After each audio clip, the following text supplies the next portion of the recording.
Welcome back for Season 2 of The Wildly West, a podcast dedicated to being a voice for wild horses. As mentioned last week in our announcement video, we will be splitting this and future seasons into 2 parts. For more information on that, you can check out the announcement video. There will be a link to it in the show notes below, or you can try to look for it on our Facebook, X, or even on our YouTube channel. Now that that's out of the way, my name is Chase McGoran, and I'll be your host. Let's save these horses together. All I ask you to do is listen. For centuries, Alberta mountain horses, affectionately known as wildies, have roamed the boreal forests and untamed wilderness stretching for millions of acres across the eastern slopes of the Rocky Mountains in Canada. Small in stature, standing between 14 and 14 and a half hands high, these horses are uniquely adapted to survive in the unforgiving Canadian wilderness. They're tough as nails, withstanding summer temperatures reaching highs of 30 degrees Celsius or more.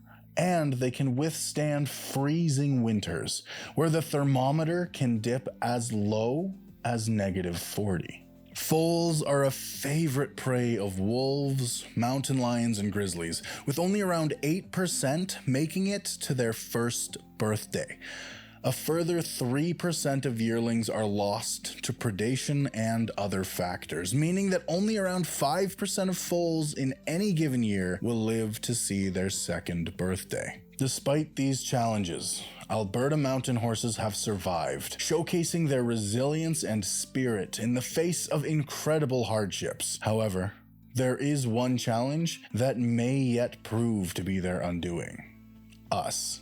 These magnificent animals are still incorrectly classified as feral by the provincial government of Alberta, and as such have no legal protection. Poaching and illegal shooting of wildies still occurs. With their numbers sitting at less than 1,500, they more than meet the criteria set out by the International Union for Conservation of Nature, or the IUCN, to define a species as at risk. The IUCN has declared that any species with less than 2,500 mature adults is a threatened species. The Alberta mountain horse population already sits at less than 1,500, which by their own definition would make them endangered, yet the Alberta government is actually considering removals and experimental birth control, even with the population at a staggering 40% lower than the 2,500 minimum threshold set by the IUCN. This is where advocates, like our next guest, step up to the plate. Today, my guest is Julie Woodyer, a campaign director for Zoocheck. Julie has been involved in animal protection work for more than 30 years. She investigated animal cruelty on behalf of the Ontario SPCA. She was the chair of a wildlife rehabilitation center and has documented the culling of cormorants in the Great Lakes and the killing of gray whales in the North Pacific Ocean. Since 1999, Julie has worked for Zoocheck. In her role as campaign director, she is responsible for campaigns to protect wild animals. She has been instrumental in various successful campaigns for Zoocheck, including improving animal protections laws, convincing Toronto City Council to transfer 3 elephants to PAWS, and fought a long, hard legal battle to try to get Lucy the elephant out of her solitary confinement in Edmonton. Julie continues to do what she can to help Lucy since the court refused to enforce Alberta's zoo legislation. She has also led a successful campaign to end the supply of wild grizzly and black bear cubs in British Columbia and Manitoba by convincing officials to allow orphaned cubs to be returned to the wild. Julie helped stop the culling of wild horses in Alberta since 2015, but she's now back working on the campaign again because after a decade of peace, the government is once again talking about culling wild horses in Alberta. Most recently, she began working with Friends of Yukon Wild Horses to help them purchase cameras to better monitor the wild horse, and she's also helping to set up a DNA study.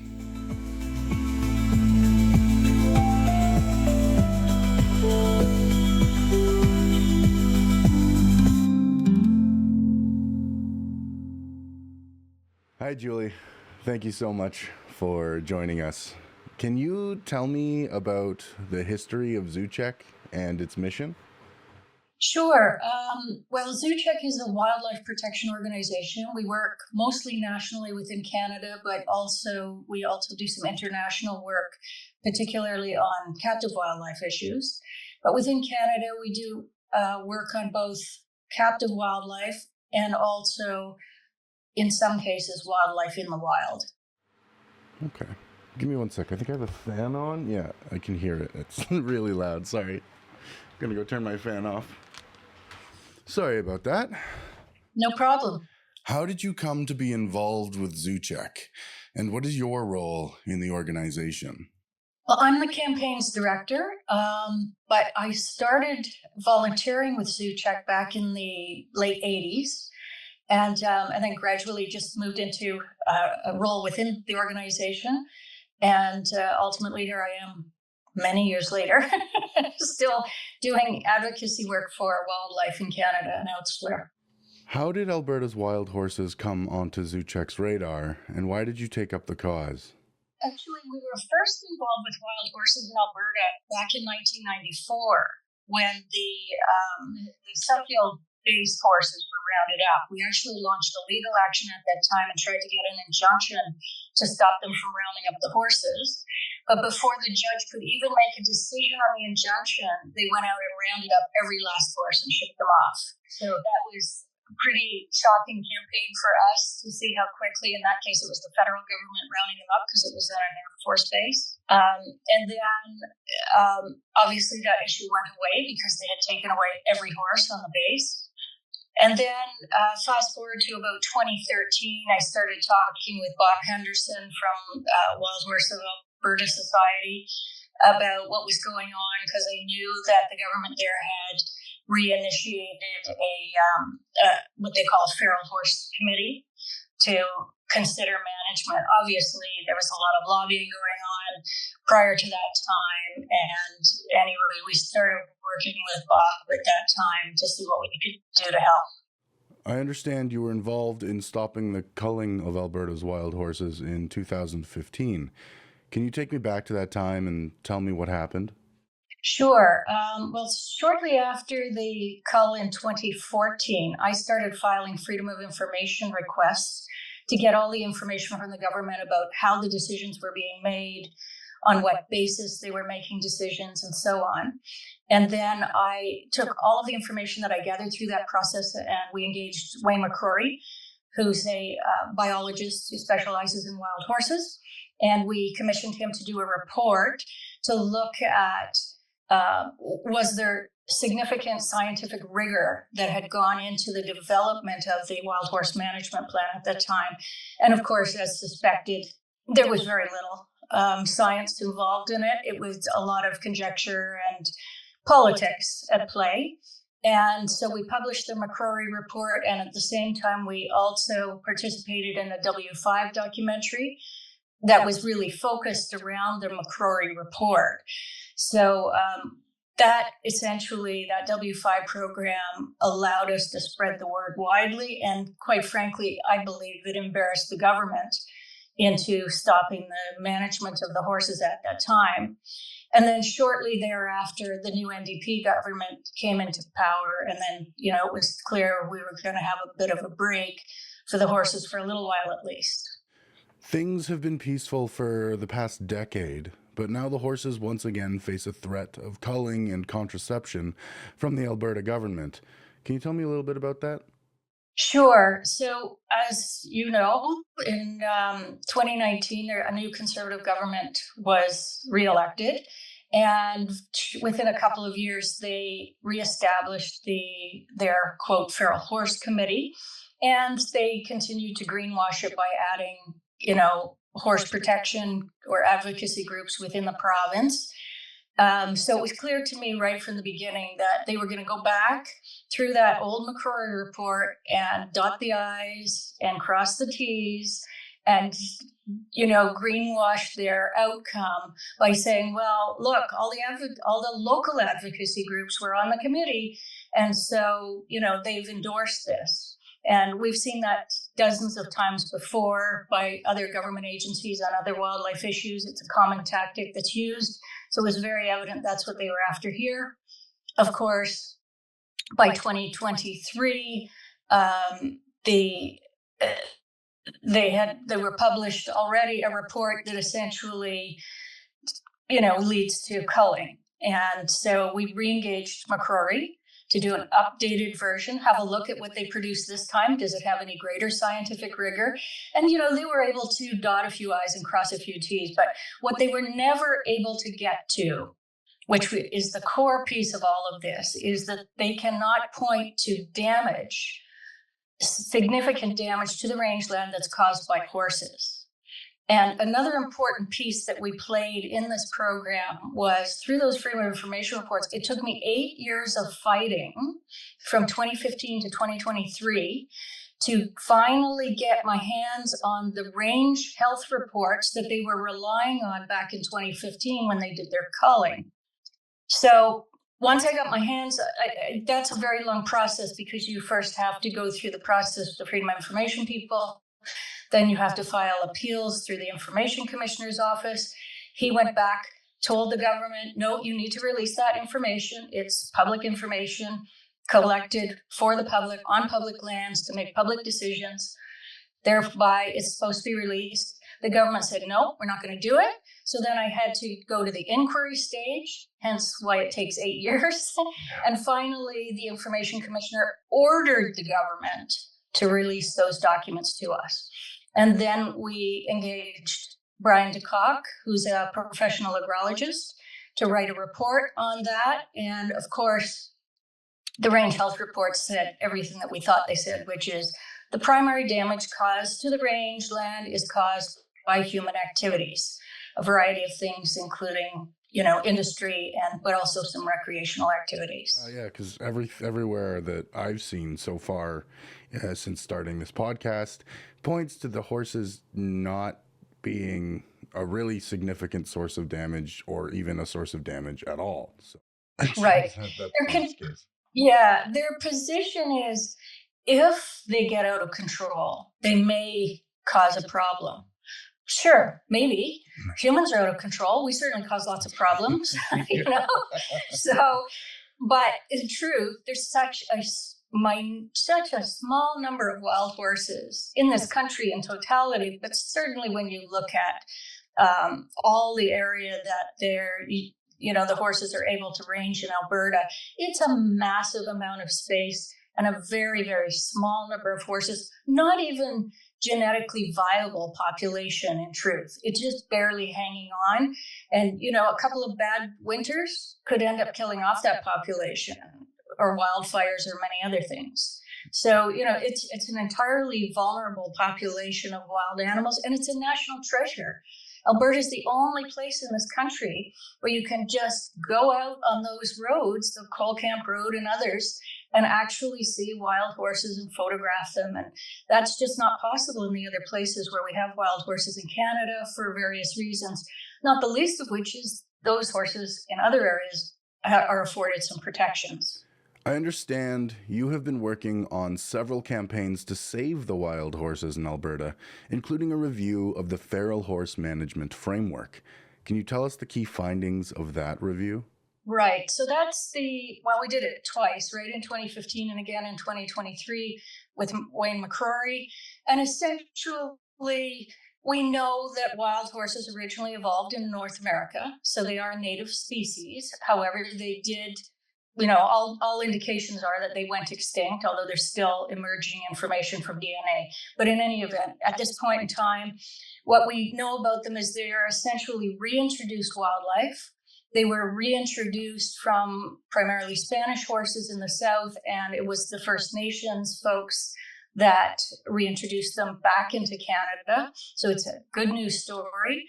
They evolved in those fescue grasslands in Alberta and other places, and they benefit that ecosystem. And of course, in other places in the world, they're reintroducing wild horses because they know the benefits of having them there. And of course, the McCrory report found, most importantly, that the government still has no evidence that the horses are any kind of substantial source of damage.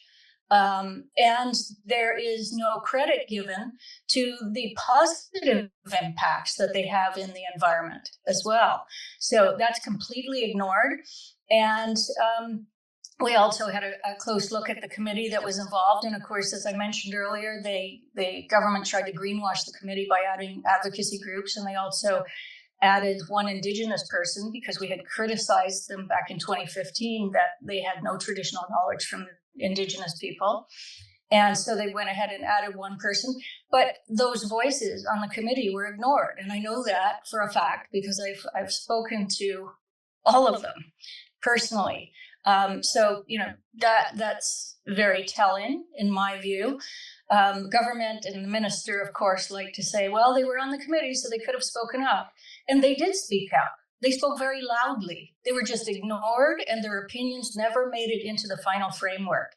Not surprisingly, of course, because they were really only there to greenwash the committee. That's all that's happened here. And so we need to be really clear with the government that, Albertans aren't going to stand for that. We want to see scientific rigor go into all wildlife management plans. We want to see also evidence that there's harm caused by whatever animals they're looking at managing. And moreover, also balance in that what benefits those species bring to the ecosystem. So a lot came out of that McCrory report. And of course, the government so far has sort of poo-pooed it. They're not giving any credence to it, of course. And so anyways, which is fine. We know the truth, and Albertans know the truth in large fact because of the kind of work that you're doing with these podcasts. It's incredibly important. I want to thank you for that. Oh, of course. I love doing the podcast. It's such a great opportunity, and I've learned so much throughout the course of it. So it's really awesome. But those people on the board, it seems like they were more put there as figureheads or good PR than actual valuable members of that committee. That's what I'm getting. Anyway. Yeah, there is no question. And this is a common tactic we've seen with both provincial and federal governments, where they typically put advocates on the committees so that then they can later say, well, they were on the committee, so they must have agreed to it all, which is certainly not the truth. And they also swear them to secrecy. They're not allowed to talk about what they hear. Of course they do. Surprise. So we've spoken about Wayne McCrory a little bit. He's the biologist who conducted the review and concluded that the horses are not feral and should be reclassified as a returned native species or a naturalized species. What would reclassification mean for these horses? Well, what it could mean is engaging in protections. Currently, as classified as feral animals, it doesn't give the public the right to go out and cull them. It certainly allows the government to do whatever they want, and the Alberta government has proven not to be a good steward of the wild horses. So a naturalized species would be more important, as would a native wildlife or reintroduced native wildlife, because the numbers of horses are so low. I know that some government folks have been trying to fearmonger, saying, well, we might open up hunting on horses if you called them a native species. And that, they wouldn't pass muster because the population is so small. It's not even genetically viable as it stands right now. So you would never open up hunting to a population of that sort, or no reasonable government would. And furthermore, you can imagine how unpopular the hunting of wild horses would be in Canada, given that in Saskatchewan, Sable Island, British Columbia, they're all afforded protections it would just be an abomination if they went down that route.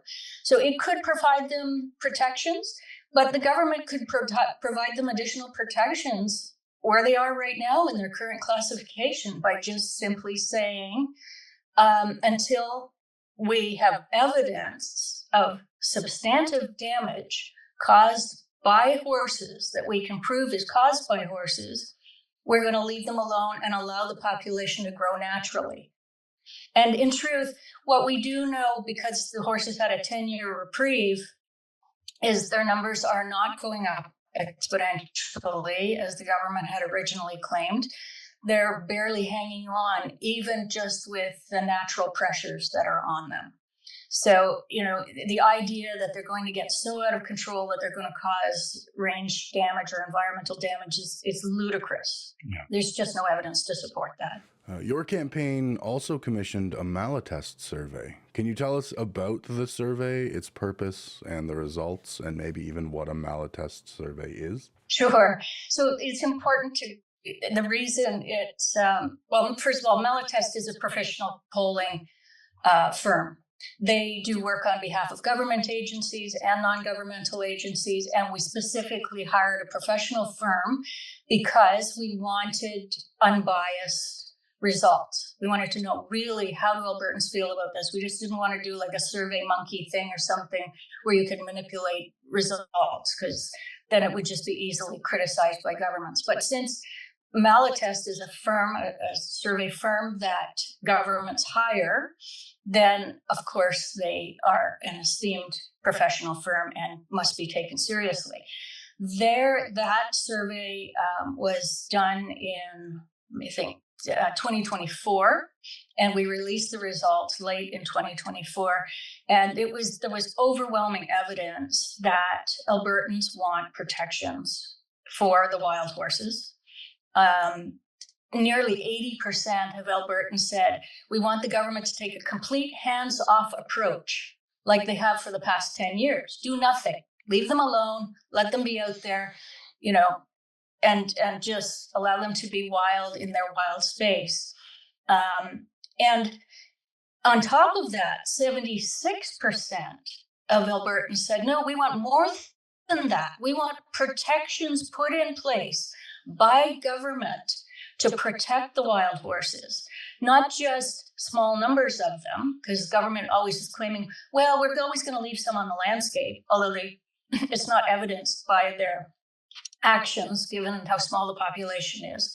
But in any event, 76% of Albertans say, no, we want the government to actively engage in putting in legal protections to help the wild horses population stabilize and be maintained at its current or greater levels. What other campaigns are you working on to protect Alberta's wild horses? We've got lots of things in the hopper, and some I don't want to share them just yet because we're not quite ready yet. Of course, as everyone knows, we, along with all of the other horse advocacy groups, launched a letter writing campaign late last year when it was clear that the government was moving towards culling. So in my view, contraception is culling because what it does is limits the number of horses that can be in the wild. So it's a sort of a form of removal of horses or limiting their ability to breed. So I'm just going to call it all culling because that's, in my view, what it is. So we did a letter writing campaign. It would appear that was successful. We know that there were hundreds or perhaps even thousands of letters that went into the minister and to the premier from Albertans. That's very important because they only want to hear from folks within Alberta. Does not appear that they have culled or done anything this year, although we don't know that for sure until we do the Freedom of Information to find out, but it does not appear that they've done it. We fully anticipate that when they go back to culling and using the various forms of management, that they'll do it very quietly this time. They're not going to be setting up capture pens where people can go and protest. They're not going to be giving any kind of advance information about what's happening. It'll happen quietly, just like back in the Suffield days when they went and rounded up the horses before the judge could make the decision. They're going to go back to that kind of behavior when it does happen. So, but of course, there will be significant backlash. And our goal right now primarily is to show the government what you're doing actually is in opposition to what Albertans want. And if you pursue this, it may affect your ability to be reelected in the province. Yeah. Because in truth, that's all they care about. These are political decisions that are being made about Alberta's wildlife, and that is completely irresponsible. Mm-hmm. If they keep along this path, well, then chances are they will end up losing the vote, especially if they get caught and exposed doing these sneaky culling tactics. People aren't going to like that. So right. No, nobody wants to feel like their government is sneaking around behind their back, taking their resources. Yeah. Wildlife is a resource of Albertans. The government agencies are merely the stewards, but those animals and the environment belongs to Albertans and to Canadians too. Yeah, absolutely. Canadians should also be outraged. And yeah, if we were to, ideally, the horse population skyrockets, that would be great for, us. I think that would be wonderful. And then it could be used as a tourism thing, a draw to Alberta. There's so many more positive impacts, in my opinion, of these horses than negative ones. Right, both economically and to the environment as well. Mm-hmm. So the survey results highlight a significant disconnect between the provincial government's approach to Alberta's wild horse management and public opinion. What can people do to help? Well, first and foremost, they need to be making their views known to their own MLA, to the minister, and to the premier. All three. You have to be constantly reminding them that this is important to you and that you're mindful of the decisions they're making about this, and that it may impact your vote.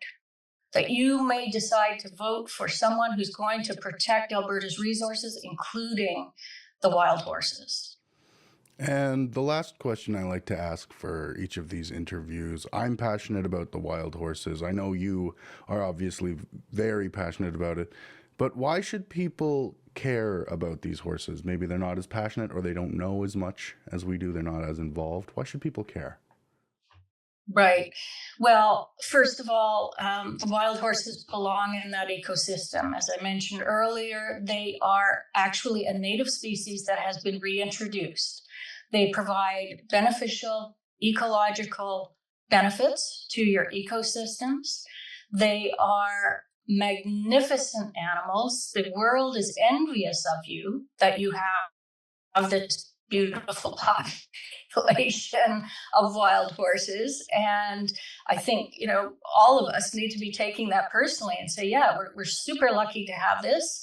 And as you mentioned, there could be tourism benefits from it and so on. But, this is truly a national treasure in Canada and certainly for Alberta.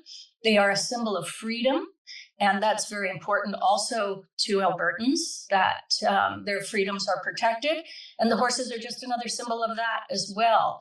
If you don't know a lot about the horses, I encourage you to spend lots of time. There's lots of resources available. McCrory's written a fabulous book about the history of wild horses in Canada, and including the political attacks on them in Alberta and elsewhere. And I mean, I think Alberta, if they look at them like the federal government has treated them on Sable Island, I think we all know that the world looks at Sable Island like one of the most beautiful places on earth, primarily because of the wild horse population, because they're allowed to be free out there. And that's, amongst the hardest conditions anywhere for a horse population to thrive, and yet somehow they've managed to do that. Well, thank you so much. Is there any last points, any last statements you'd like to make before we let you go here? Just again, to thank you for doing these podcasts. I think it's super important that the message get out there about how important the wild horses are and, what the government is scheming on doing, probably behind your backs. I think it's really important to make your views known and to find out as much as you can about wild horses in Alberta. Perfect. Thank you so much, Julie. Thanks. Take care. You as well.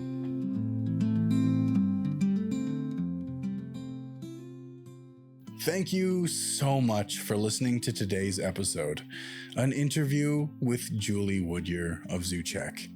The amount of support we have received from everyone has really meant a lot, and it brings us closer to seeing these animals saved.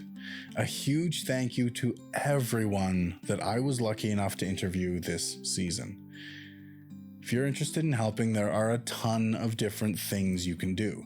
If you live in Canada, you can write to your local member of parliament or directly to the Minister of Parks in Alberta. If you don't live in Canada or you're not as comfortable doing that, you may want to just follow Help Alberta Wildies Society or HAWS on Facebook to get more involved and see what other things you can do. There's also the Alberta Mountain Horse Preservation Society on Facebook that you may also want to go check out, see what they're doing to help. The information for both of these groups can be found in the show notes for this episode, and if you haven't already, I highly recommend giving them a follow. And of course, every like and comment means a lot, and clicking subscribe on YouTube will help us keep going and getting larger. Every little bit truly does help and allows me to show tangible proof that people care. If you'd be so kind as to share this with friends or family that you think might be interested in this topic, or who you think would want to help, I would really appreciate it. If you want to follow us on social media, you can find us on X and Blue Sky using the tag @TheWildyWest. For any business inquiries, please contact us at thewildywest@gmail.com. I'm your host, Chase McGoran. Thank you once again for listening to The Wildy West.